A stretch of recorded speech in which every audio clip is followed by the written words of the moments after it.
As President Trump threatens military action against another country, this time Nigeria, saying, and I quote him, "If we attack, it will be fast, vicious, and sweet." CNN is learning what sparked Trump's ire against Nigeria. It came down to a segment on Fox, and Elena Trine is out front live from the White House.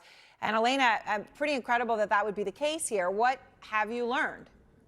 Yeah, well, what I was told, Aaron, from two sources who were familiar with how this all happened, was that the president was headed to Florida on Friday. He was watching Fox News on the big screen, and essentially he saw this segment that Fox was doing on how Christians were being targeted by Islamic groups in Nigeria. And very quickly after that, one of the sources says it was immediate that it sparked some anger in him, and he began to inquire about it, asking his staff to be better read on it. But what was interesting was that shortly after he had touched down on Air Force One, he had just taken the Beast, his presidential motorcade, to Mar-a-Lago, is when you saw that first post from him. And it read, quote, "Christianity is facing an existential threat in Nigeria.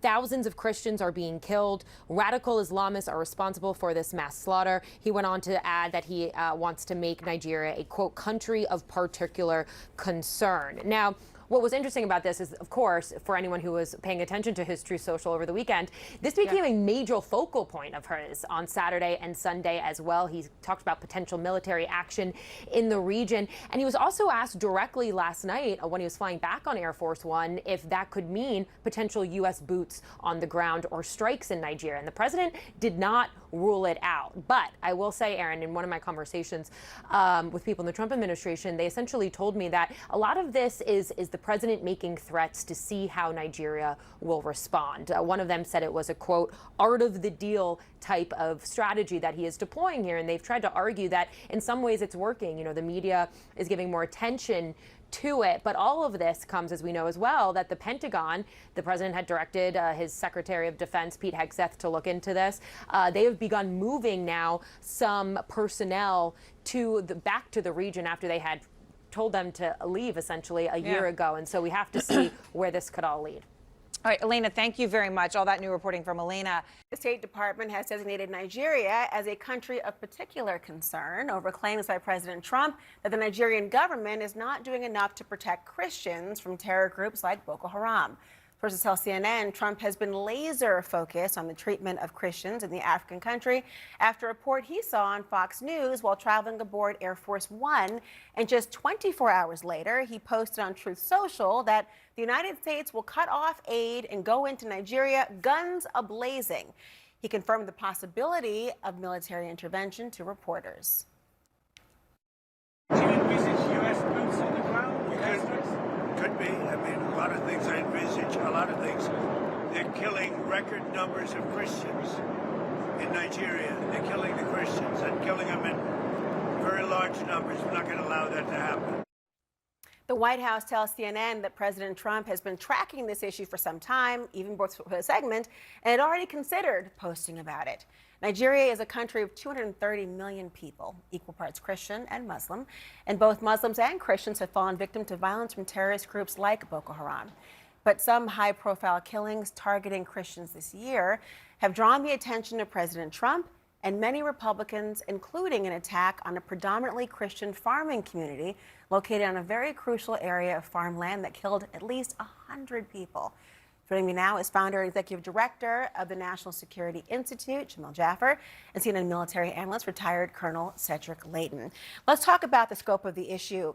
Trump is saying that Nigeria is allowing the slaughter of Christians. Do we know if this is true and the extent this might be happening? Well, certainly Nigeria is not allowing the slaughter of Christians or Muslims for that matter. In fact, the Nigerian government is working very hard within the resource constraints that they have to actually fight Boko Haram, which is the main group that is actually attacking mainly Christians, but they're also attacking Muslims in the northern part of the country. So what you're seeing is really a state trying to provide counterinsurgency forces to the region and trying to engage in counterinsurgency operations.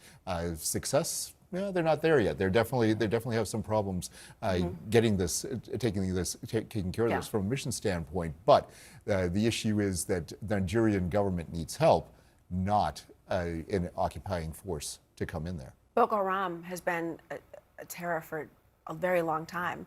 The Nigerian government has responded, and they're actually shocked. They're mulling an invasion into their country for this very reason.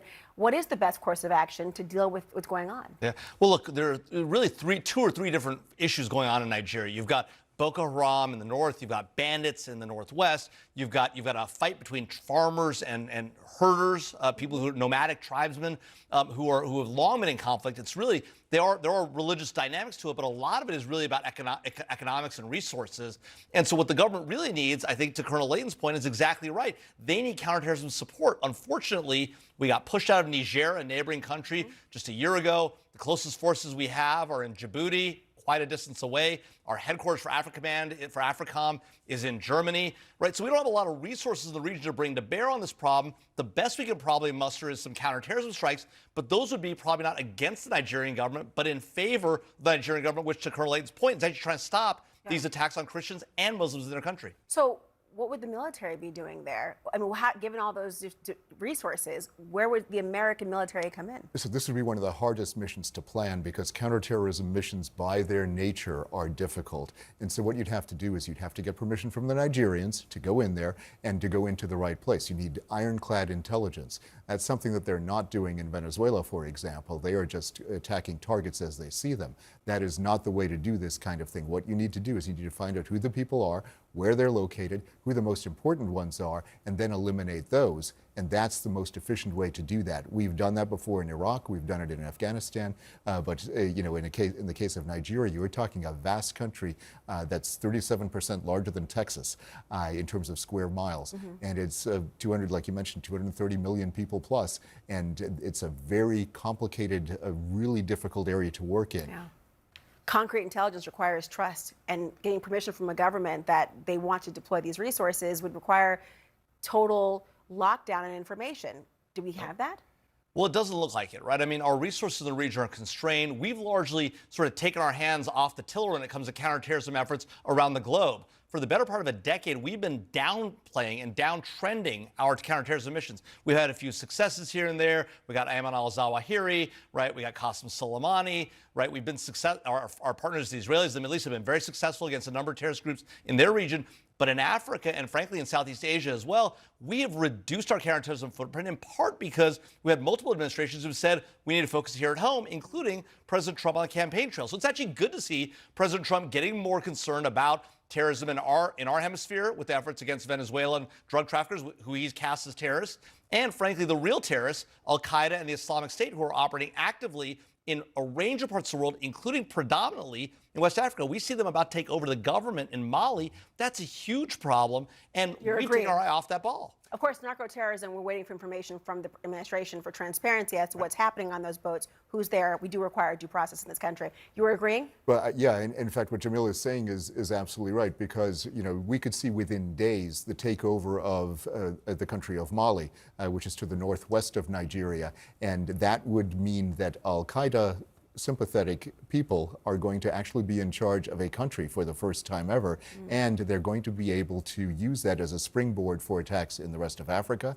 and potentially for attacks in Europe and possibly even in the Americas. So this is going to be a really important development, and we have to really pay attention to this. The capital is surrounded, Bamako of Mali is surrounded by rebel forces right now. There are fuel shortages, and that's the kind of thing that is going to lead to the fall of that government, and that'll be dangerous for Nigeria as well.